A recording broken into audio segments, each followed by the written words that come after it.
told me there's someone in this house, someone who's going to murder me, and you've got to get in touch with him. There it is. There it is. He's put it down. He's put down the extension phone. He's coming upstairs. He's coming up the stairs. Give me the police department. The police department. One moment, please. I will connect you. Okay, please. I know. Oh, no. Oh, no, come in. Oh, please, I didn't do anything. Oh, no, come in.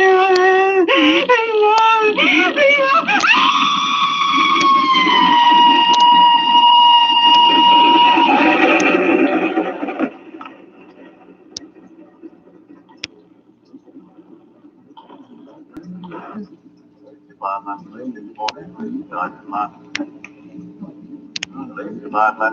Precinct 43, Sergeant Martin speaking. Police Department, Precinct 43, Sergeant Martin speaking. Police Department? Oh, I'm sorry. Must have got the wrong number. Don't worry. Everything's okay.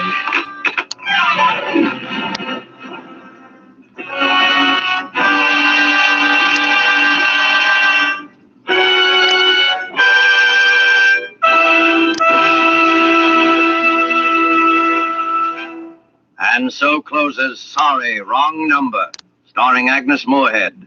Tonight's tale of suspense.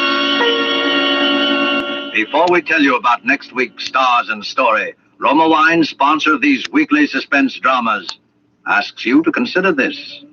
When entertaining guests at your home, are you able to go into your Roma wine cellar and say, which would you prefer, this delightful sherry or this sweeter, heavier port?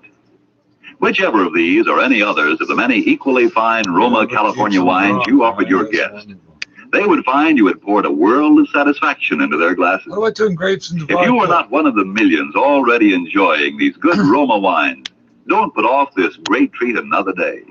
You'll be surprised at the tiny cost your Roma wine dealer will ask for such great enjoyment. Only pennies a glass by actual check. Now you can boast of your own private wine cellar, your private Roma wine cellar. And then, inspired by the great qualities of Roma wines, you will add your voice to the swelling international chorus that says, Roma wines are truly magnificent. Let me repeat the name. R-O-M-A, Roma wine. Made in California for enjoyment throughout the world. This is Agnes Moorehead. I'm always flattered and delighted when I'm asked to appear on Suspense, because I have such very great admiration for this program. I know you'll want to be listening next week, as I will, when Michelle Morgan and Philip Dawn will be your stars with George Coulouris. One more word. The attack for victory is on. You help make the victory surer and bring it sooner when you buy more war bonds. Suspense is produced and directed by William Spear. Don't forget then next Monday, same time, for Michelle Morgan, Philip Dawn, with George Coulouris in Suspense. Presented by Roma Wine. Made in California for enjoyment throughout the world.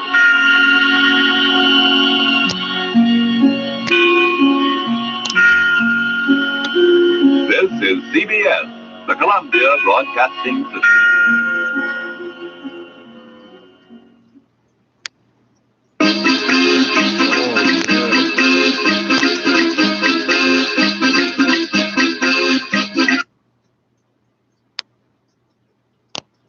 Insouciance, un dernier moment de grande évasion. On profite entre amis, hein, il fait beau, on est dimanche, donc on fait un petit pique-nique en attendant un éventuel reconfinement le week-end. À Fleury-Mérogis, il est bientôt 7 heures. Demain, à l'aube, je vous ferai passer en zone libre par ma filière. Quelle sera demain la vie?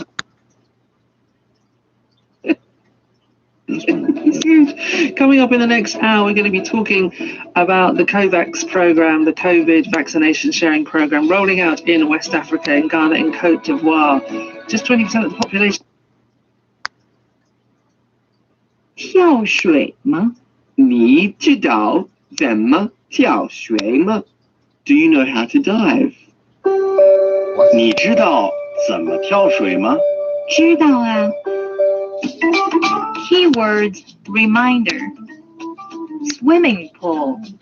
游泳池 diving 跳水 diving board 跳板 The water is too cold 水太凉了 Do you know how to dive?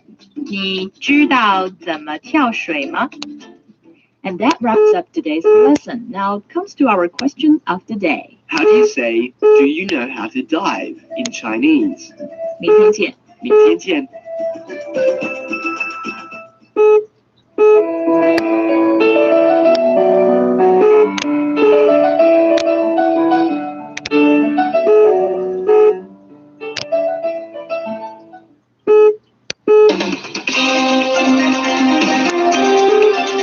You're listening to China Plus Radio, connecting you with China and the world.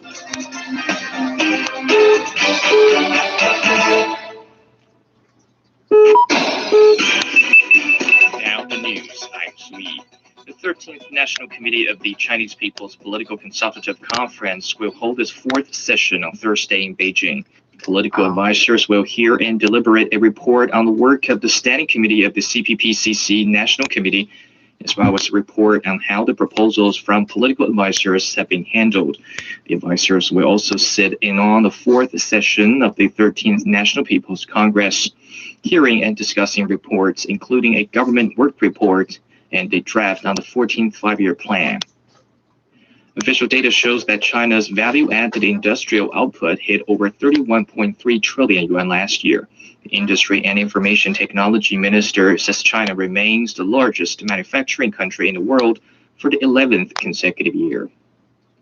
Hungarian Prime Minister Viktor Orbán has received his first shot of China's Sinopharm COVID-19 vaccine after his country became the first member of the European Union to approve its use. He encouraged people in his country to trust the vaccine in a video he posted on social media as the country rolls out the Chinese vaccine.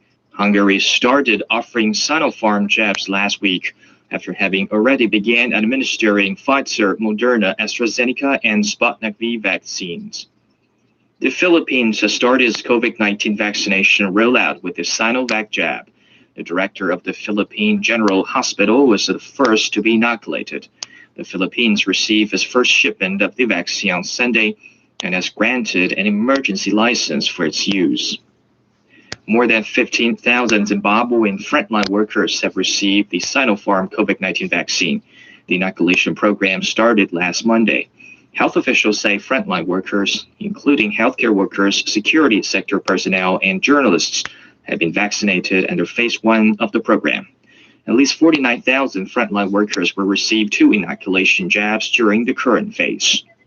Canadian Prime Minister Justin Trudeau says the Canada-US border, which was closed to curb the spread of COVID-19, will not be reopened at this stage. Speaking in an interview on NBC, Trudeau also hailed U.S. President Joe Biden's approach to the COVID-19 pandemic and the climate crisis. Last week, Trudeau and Biden met at a virtual meeting where they stressed their country's deep ties and pledged to work together on various issues, including climate change.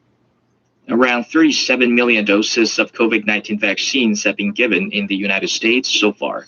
The tallies for both the Moderna and Pfizer vaccines. Both vaccines involve 2 doses. Nearly 50 million people have received at least 1 vaccine dose, while more than 23 million have received the 2 doses. The U.S. Federal Aviation Administration has approved the use of Johnson & Johnson's single-dose COVID-19 vaccine for use by pilots and air traffic controllers. Recipients will be required to wait 48 hours after receiving the vaccine before conducting safety duties like flying or controlling air traffic. A French Israeli missile attack reportedly targeted positions in the vicinity of the Syrian capital on Sunday night. Military sources said the attack in Damascus was launched from the Israeli-occupied Golan Heights. The report also said that Syrian air defenses responded to the attack, destroying most of the missiles. The attack came a couple of days after the United States struck positions of pro-Iran fighters in eastern Syria, killing 22. Chinese director Chloe Zhao has won the Golden Globe for Best Director for her feature film Nomadland. It makes her the first Chinese woman and women of Asian descent to win the trophy in the category in history. She's also the second woman to win the top award during the Globe's 78-year history. Nomadland also won the Golden Globe for Best Picture Drama. The U.S. federal judge has given final approval to Facebook's payment of $650 million to settle a privacy dispute between the California group and 1.6 million users in Illinois. A Chicago attorney sued Facebook in 2015, alleging the social network illegally collected biometric data to identify faces in violation of a 2008 Illinois privacy law. Facebook initially agreed to pay $550 million, but the judge in the case ruled that it was insufficient. In the latest settlement, which the judge says is one of the largest ever for a privacy violation, each plaintiff will receive at least $345 in compensation. And that's the news this week.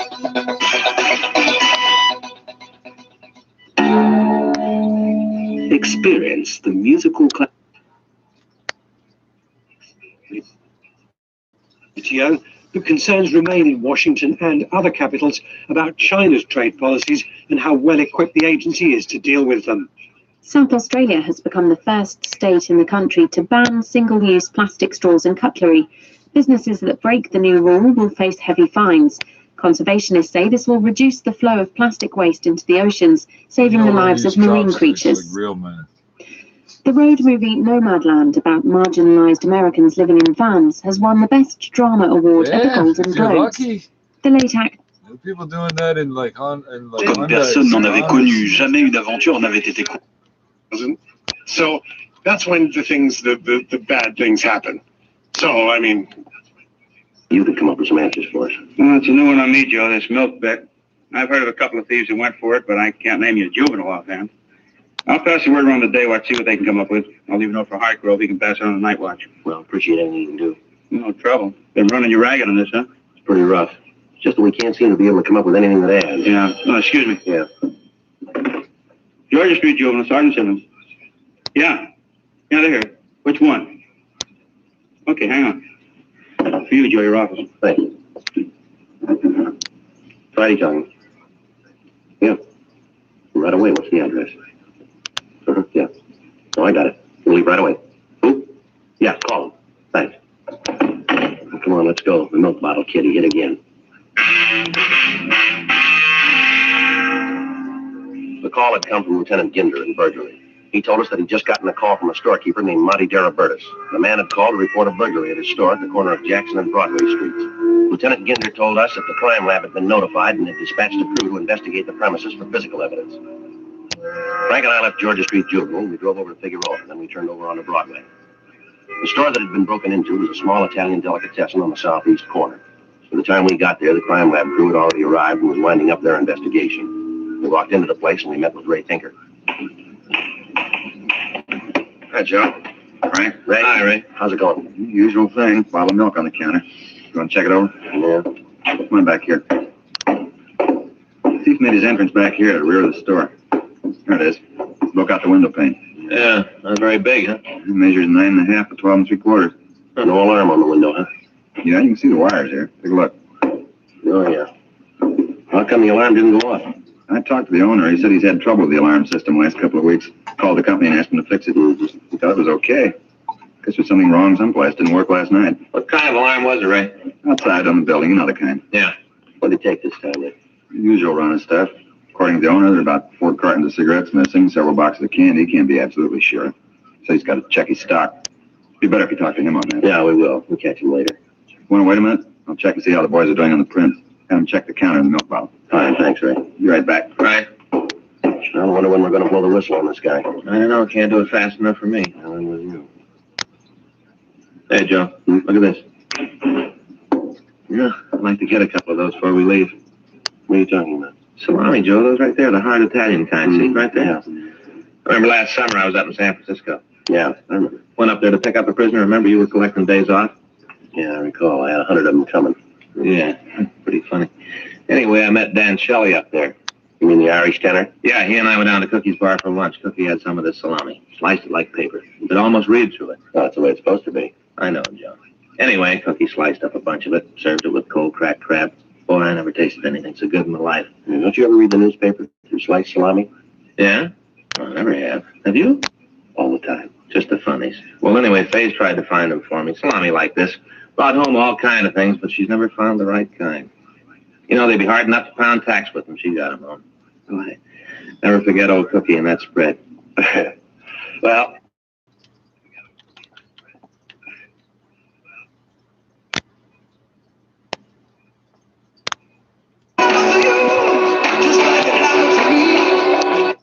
you two texted in. Coming up on The Shift, we have some cool stuff here. It is Sunday. That means we're going to check in with Ryan Recker at KMOX in St. Louis, do a little simulcast between the middle of America and all across Canada, and see what we can... and students, among others. Then we have the third group, which is the general public. But pregnant women and children below 18 years are not part of the vaccination campaign. Authorities have said that they don't have enough data on the possible side effects of the vaccines on such groups. So they'll be part of the final group when authorities are satisfied with the safety concerns or a special vaccine is made available for them, Claire. And we know that President Nana Akufo-Addo has urged people not to heed conspiracy theories casting doubt on the program. So what's he been saying? Well, it's been a very big challenge for the government. Some Ghanaians, in fact, have been telling me that the vaccination campaign is a ploy to reduce population by making them impotent. Others think they are fake. So the government has started a sensitization program to assure the people about the safety of these vaccines. And that also explains why the president and other top government officials will be taking the jabs publicly today to encourage Ghanaians to take part in the vaccination exercise. So he's basically saying that the vaccines are safe. They've gone through all the safety protocols, especially the fact that Ghana's Food and Drugs Authority have certified them as safe. So people should be comfortable and willing to take part in the vaccination exercise. Thanks for the update, Thomas. Thomas Nadi there joining us from Accra in Ghana, and we'll see how the rollout's going in Côte d'Ivoire later in the programme.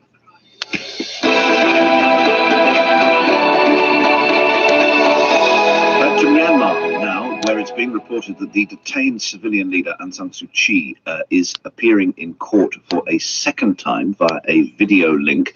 Her lawyer has told the news agencies that she is now facing a new charge, one of causing fear or alarm related to, added to, rather, the other rather peculiar charges with which have been laid at her door. Now, of course, it is her picture which is held up by demonstrators across the country and has been for days now, as hundreds of thousands have taken to the street protesting the coup. Over the weekend, the violence that many people feared did indeed arrive in horrible form. At least 18 people killed across the country, as well as police used live rounds and tear gas.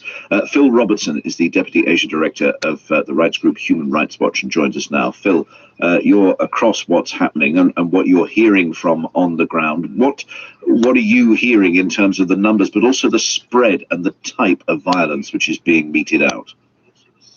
Well, quite clearly, the use of lethal force by the police and military yesterday was really outrageous and unacceptable. We heard that there was actions taken really across the country, from southern parts in Dawei to Mandalay in the north and Yangon in the center. Quite clearly, the police have a new rule book, and their rule book is to use lethal force if they decide they need it. And what we're seeing is, of course, unarmed protesters, people who are, actually out there simply exercising their civil and political rights, facing a horrible crackdown where people are being shot at distance by police and military. It's also significant, isn't it, that it's the police that are carrying out this, because in quite a lot of places that we've been hearing from in the past few weeks, the police have not been the sharp end of the security response. It's the army that is feared more. But how significant is it that it's the police that are carrying that? They don't even need the army to do this. Well, I think you see in many cases right behind the police are the army. And there was a case in Dawei where police were actually handed a automatic weapon by a military official and then sort of instructed to point it down the road to people out of the video site. And, and that person fired and the police cheered as if he'd hit something. So I think the military are really driving this. They're the ones behind the police. The police and really are a cat's paw for the military. Escalation of violence, that should lead, I presume, to escalation of response. But what should be forthcoming from the onlooking world? Well, first of all, on the ground, I mean, obviously, we hope the protesters remain peaceful. We've seen today cat and mouse with the police, with protesters fleeing barrages of tear gas. But the international community really now needs to step up, and it has to go beyond statements and some sanctions against some top-level military leaders, to include focus on targeted sanctions against military companies. There are two major conglomerates controlled by the military in Myanmar, the Myanmar Economic Holdings Limited and the Myanmar Economic Corporation. These should be targeted, and companies from overseas that do business with those conglomerates should also be targeted. It's time really now to sort of make sure that there are real consequences for the military to continue down this path of repression. I mean, obviously, the policy in the bluntest possible way is intended to put people off. That was Sunday, the killings, at least 18 people. This morning, you're hearing that people are still taking to the streets. The demonstrations are carrying on despite this violence. That's correct. People are still protesting. People are still angry.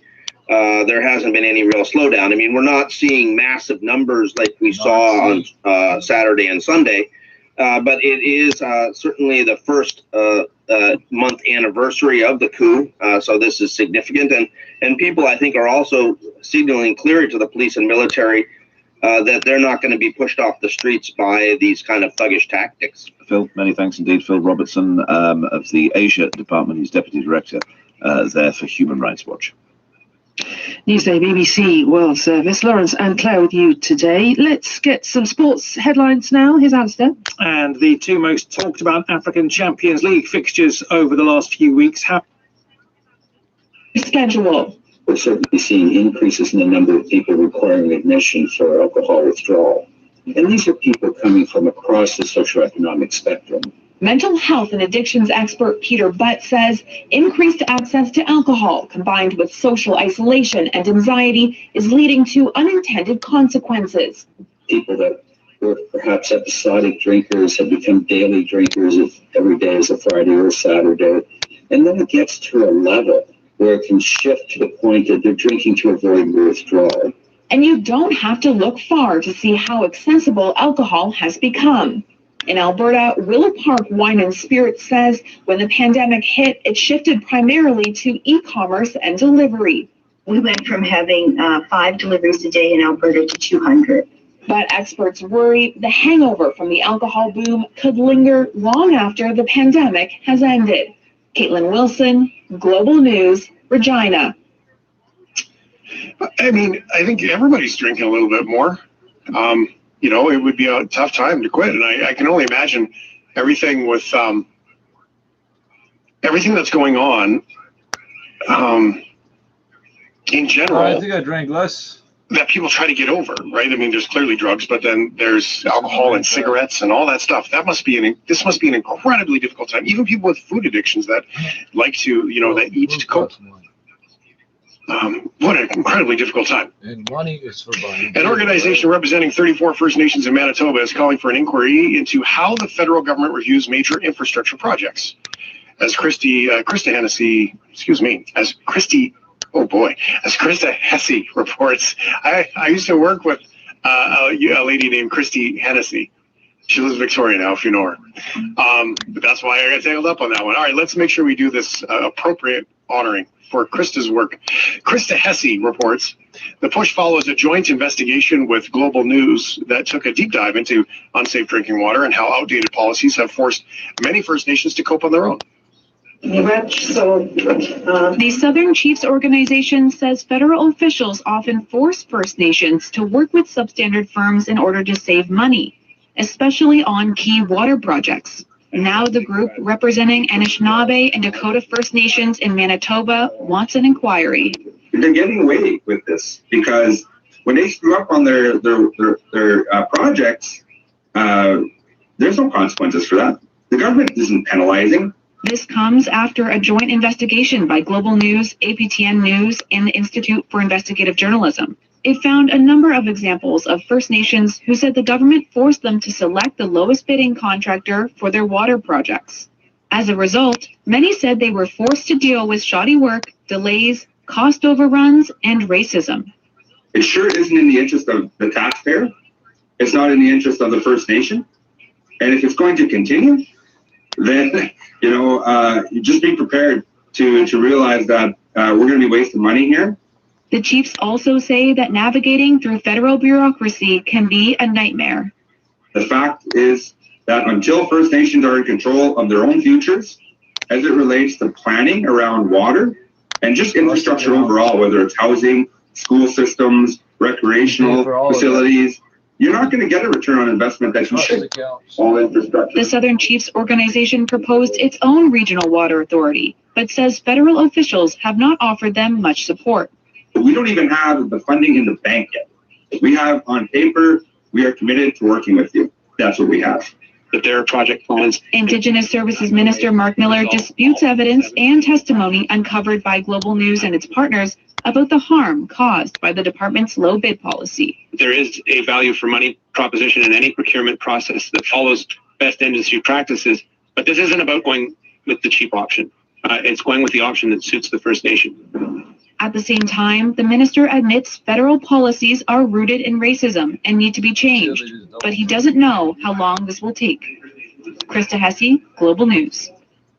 877-399-9898 calls and text messages welcome here in on the shift. So your text messages, first of all, can we start with a couple of text messages? Sometimes we get a couple that trickle in from other shows, especially on Sunday with the health show. It's not on the whole network, but so it might not have been in your market. But these are good. They're just totally out of context. They have nothing to do with us. They were on the last show. Text says, "Not sure you got this, period." Then all caps. "Hair conditioner and gel cause migraines!" Exclamation point, yelling. Oh, no. Uh-oh. That explains it. And then there's a follow-up. No caps this time, no yelling. We're back to just normal conversation. "Use baby shampoo and beaten egg as conditioner. Bye-bye head pain." So I can think of maybe a few ways to use a beaten egg that are a little more constructive than that. Ooh, recipes time. All right, we talked about things that we've lost or changed since COVID. My dress shoes are getting a rest, as I am happy in my leather clogs from Catherine. Catherine, why does it surprise me you wear leather clogs? That's so awesome. She also says, "Ryan, you're a bad influence for the Lego."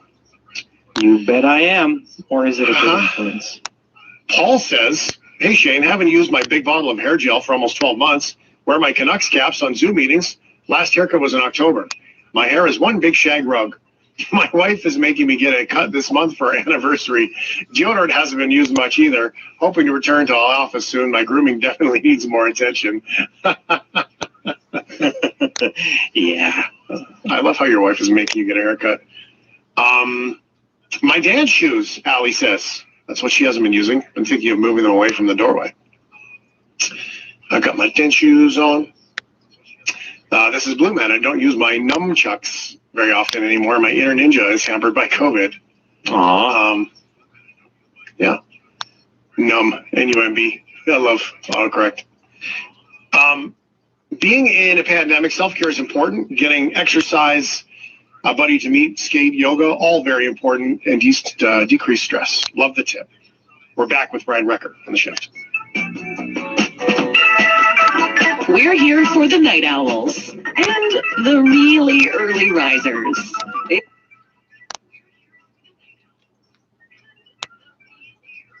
I can say pretty smartly saying that that's not the case, and really it's not to say that the U.S. hasn't developed weapons like this. I'm sure that we have, but there's a moral component to this because what the microwave weapon really does is incapacitate, it injures. There also is a long history of intelligence that stated the Russians had developed such weapons, and so I don't think it's any surprise that Russia or other countries have this. It's just a question of employing it. Why is it being used, do you think? Is it useful, or is it actually the terror the unpleasantness, the sheer nastiness of this that makes it doubly effective? I think you're exactly right. It is doubly effective. So first and foremost, out of the several dozen officers who've been afflicted by this, they've been taken out of service. So, I was a very, highly decorated senior officer, and I was, 47 years old when this happened to me. And so by 50, I had to retire. And so it takes you off the pitch. I was visiting Moscow. I was a senior officer on a delegation dealing with the Russian government. It was a bit of a nasty trip in terms of the bilateral relationship. And I woke up in the middle of the night to a start with terrible vertigo, my head spinning. I couldn't stand up. Something terrible had happened to me. I've served in Afghanistan and Iraq. I've been shot at plenty of times. I've risked my life numerous times, but nothing like this had ever happened. It was terrifying, but there was no doubt that something terrible had happened that evening. And where were you? You were in a hotel? You were in a I was compound? in a hotel room. I've had a headache every day for 3 years. It never goes away day and night. So the CIA are taking it seriously. We've had the statement from the very top as well. What do they do? Do they sort of say, we think that this weapon, if it exists, is immoral, should not be used? That's a difficult thing to get sort of agreement round the table. The point of weapons is they knock the other side out. This one works. Hurrah. So they're going to think, great weapon we've got. So the number one thing that the U.S. government had to do is treat its injured personnel. And there's a path forward now. The second part is, of course, accountability and, determining who is behind this. And then there should be accountability. Look, if it's the Russians, if it's others, it's a violent act that's taken against our officials, and there should be repercussions. And so, that's what I would hope to. Because at the end of the day, how are they going to get officials to serve in tough places if this is still happening? And so I think it's a national security question. Mark Polymeropoulos talking to us through his ceaseless headache.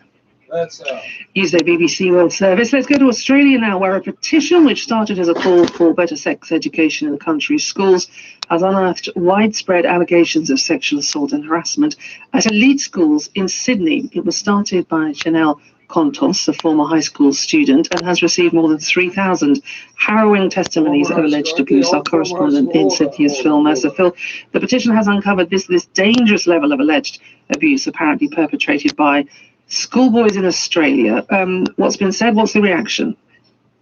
Yes, not just schoolboys in Australia, but schoolboys in a particular part of the biggest city, Sydney, in the more affluent eastern suburbs of Sydney. There are allegations that many young women have over the years been the subject of sexual assaults. And this has been described as an expose of a hideous side of growing up in Australia that until now has been hidden.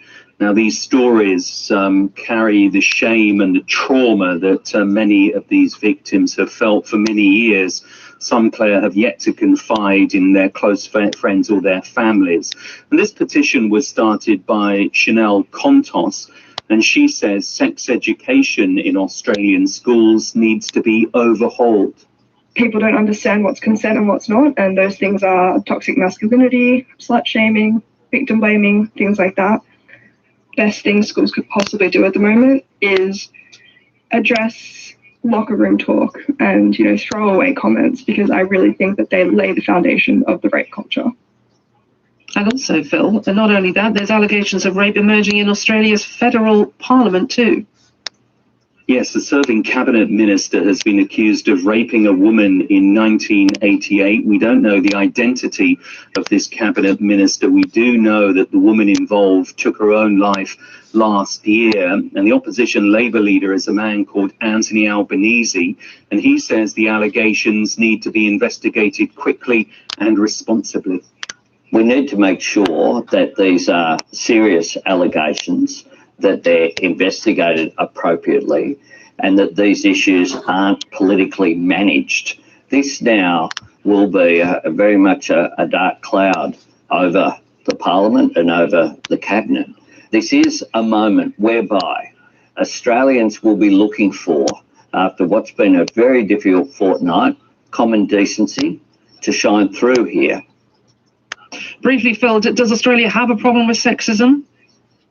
Well, the Australian Human Rights Commission said recently that the intimidation of bullying of women at work in Australia was persistent and pervasive. Phil Mercer, thank you for the update on that important story.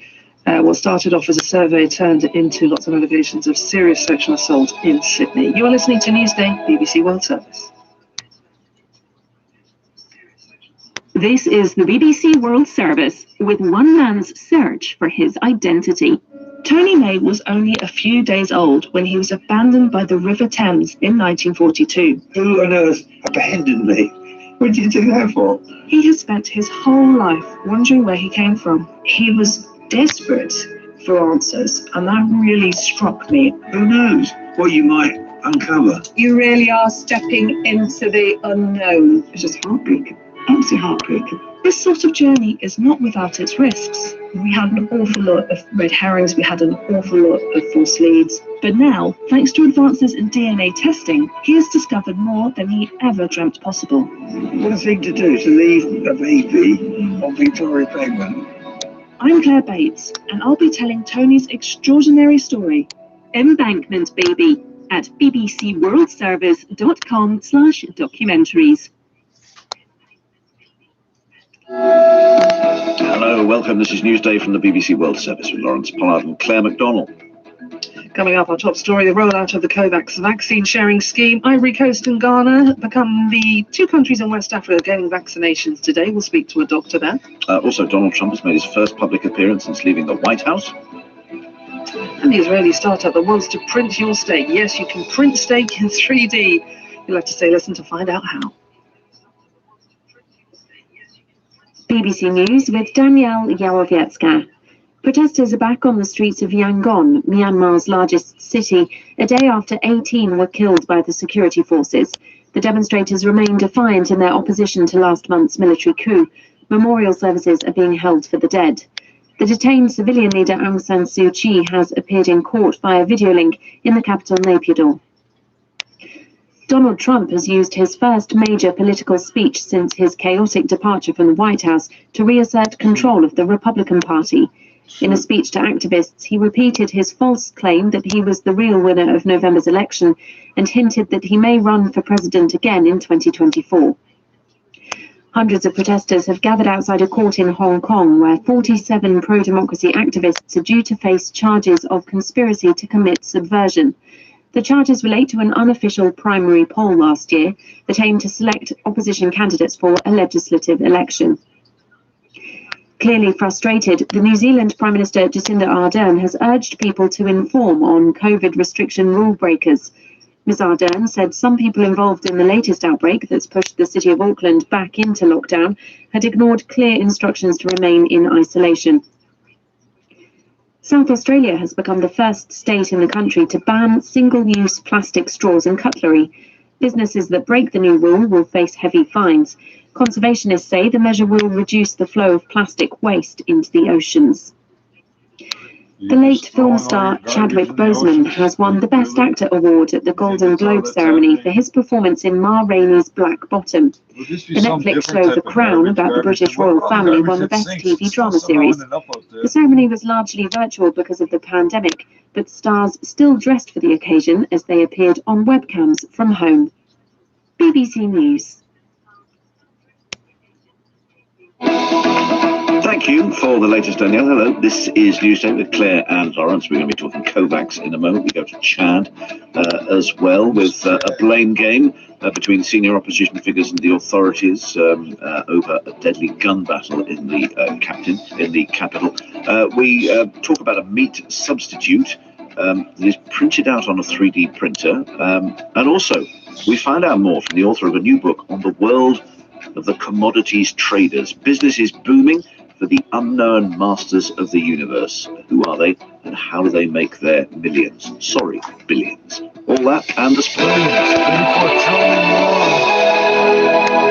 Let's begin in the Ivory Coast. It's starting its vaccination campaign against COVID-19. The country received 500,000 doses of the AstraZeneca vaccine shipped from India with the help of the COVAX vaccine sharing initiative. This is the second shipment delivered to Africa by the COVAX facility as part of an effort to provide at least 2 billion doses of the vaccine by the end of 2021. Joining us live now from Abidjan is Dr. Linda Kabore, President of Africa Health Expo and a member of the response committee in the fight against COVID-19. Welcome to the program. A very significant day, wouldn't you say? Good morning. Good morning. How significant do you believe today is in the beginning of the fight against COVID? It's a very important day because the population were waiting for this vaccination, and this what happened showed the solidarity that you have. All the world want to fight against this COVID-19 because it started by the initiative of the United Nations. After that, the World Health went on. The European Union did this donation of $500,000 to start, and I think that at the end of the month we'll have 2 million of possibilities, so it will be 1 million people who will be vaccinated. Well, that's good news, but the Ivory Coast has a population of around 25 million. So you've got some way to go. And even though it's great that more vaccine doses are coming, there is a bit of a problem here. There is a gap, isn't there? We were hearing from Gavin Yami, the country is one of the people who who came up with the idea of COVAX and rolled it out. He was saying, richer countries have cleared the shelves. What do you think they should do to rectify that? The donation is to start, to say that it's possible. Because don't forget that the vaccination is a voluntary act. So even if we are 25 million of people here, it's not 25 million who will have the vaccination. Some people, there's a number that you have to call, and they start with the health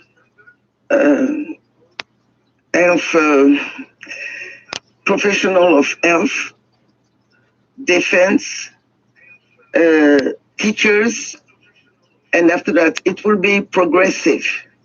And the country is going to buy some to complete. When we arrive around June, it will be 5 million of vaccine. So we start with the 2 million this month, and in June we'll have 5 million.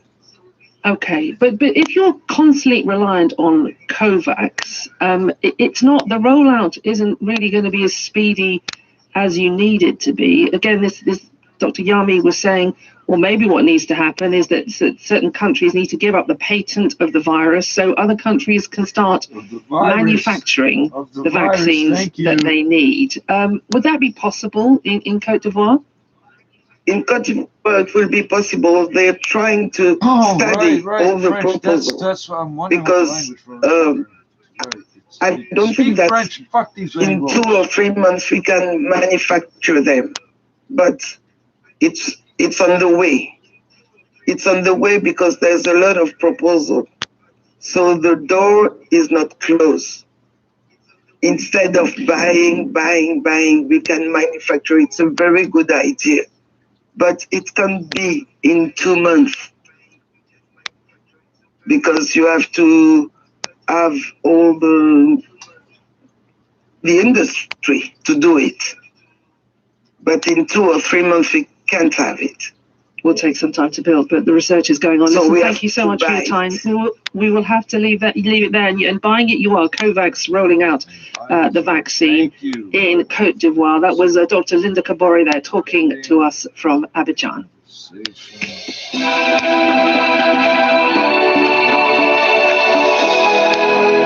Donald Trump has made his first public appearance since leaving the White House last month. He told a conference of conservative supporters that the journey begun 4 years ago when he became president was far from over. He won't be starting his own party. Of course, he's got one, really, hasn't he? Or it so appears. The Republicans are Trump from top to toe. Or are they? From Orlando, Florida, our North America correspondent Nick Bryant sent this report. Florida. Supporters of the losing candidate in the 2020 election partying like they'd won. This conservative conference became a festival of Donald Trump, with all the paraphernalia of his personal movement. The Make America Great Again caps, the banners showing the former president dressed like Rambo, and new items of merchandise, caps and T-shirts reading Trump 2024.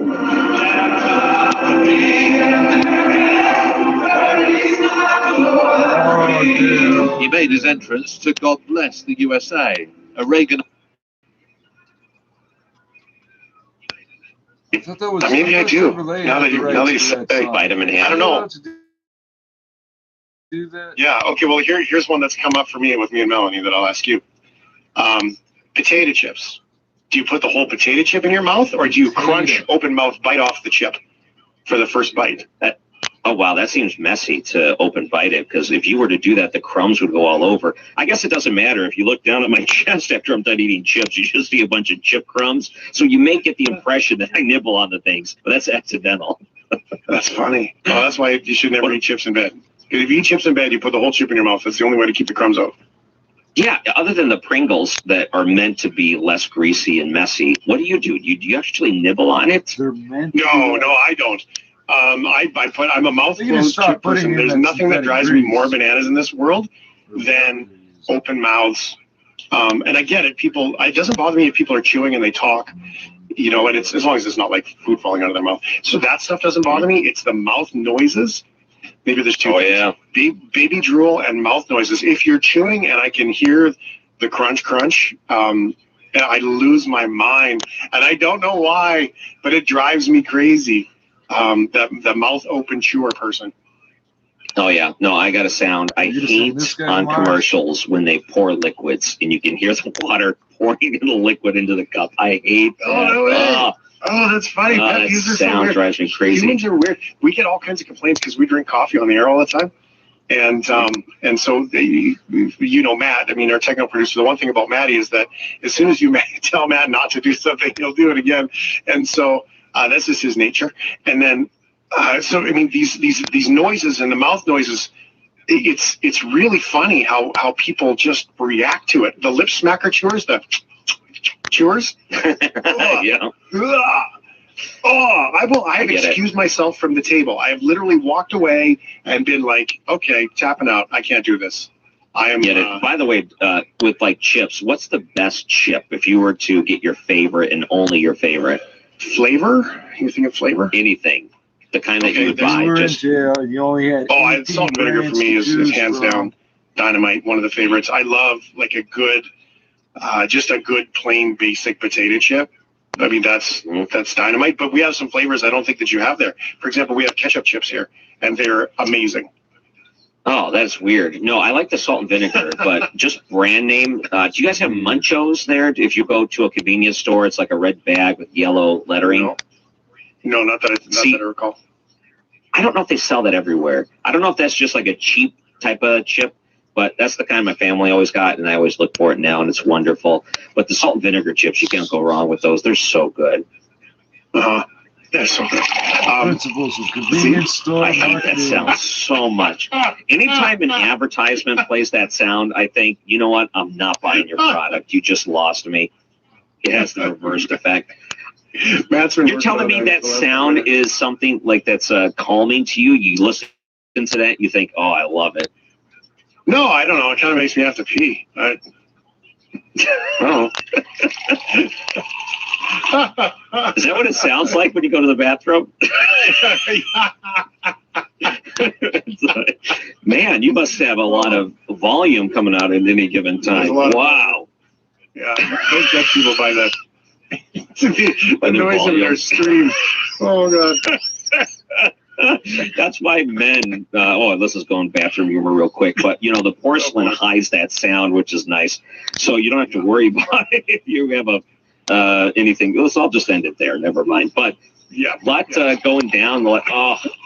So you just ruined it for me. That's supposed to be appealing, like you're trying to pour a beverage or whatever. But now I'm thinking about the bathroom.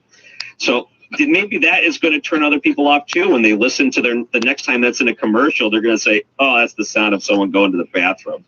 Oh, it drives me nuts. Too much. They do that with the potato chips too, right? Where they're like, "Oh, it's your last crunch" or some crunchy crunch marketing, and it's like, They're having so much fun. Makes me sick. So. Oh yeah, but when the chip bags, it shows like a bunch of millennials jumping around and stuff, and they're opening the bag and they're pulling like one chip and they're holding it so delicately, and they're like, "Oh, this is the greatest little thing ever." I don't know if I've ever seen anyone eat chips and actually have a smile on their face. It's like, I'm just going to shove this in my face as fast as possible. I don't judge them. I'm just sitting here going, "Oh yeah, you and your metabolism. You go ahead and eat those chips. Give it 10 years, my friend. Then it's going to land right there on your hips." I know. That's what great. All the things that are going on in the world today, this is more appealing than any of the political stuff. So I'm glad. I would agree. Is that the sound? Did I just hear some crunching chips? No. Selling my guns. And the other is, you know too much about my business. You know, no, I don't talk. Baby, but you still come back. That's so. Which one of you's gonna bring me back? You're pretty handy with that 6-shooter of yours, Postal. Ain't any one of us fool enough to go against. That's about what I figured. But you can't shoot the whole bunch of us. You sure try hard, then you'll die trying. I'm telling you, Postal, be back in camp a day after tomorrow. We ride in after you. Wait a minute, Gunner. What do you want, Kimball? Caused enough trouble already. I ain't through yet. Gunner, if you come back here, you'll have to face me. No, Temple, no. Shut up, Mike. Now just remember that, Gunner. I'll be here, too. Hey, you'll both die. Come on, men. Who are those two? I never seen it before. Just a couple of grub line riders, I guess.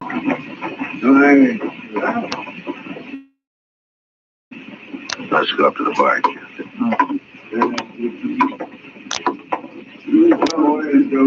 I've seen him, Marshal. That's Charlie Gunner. Well, Gunner's not my business, but I wish you luck with him. Mike and me will face him down.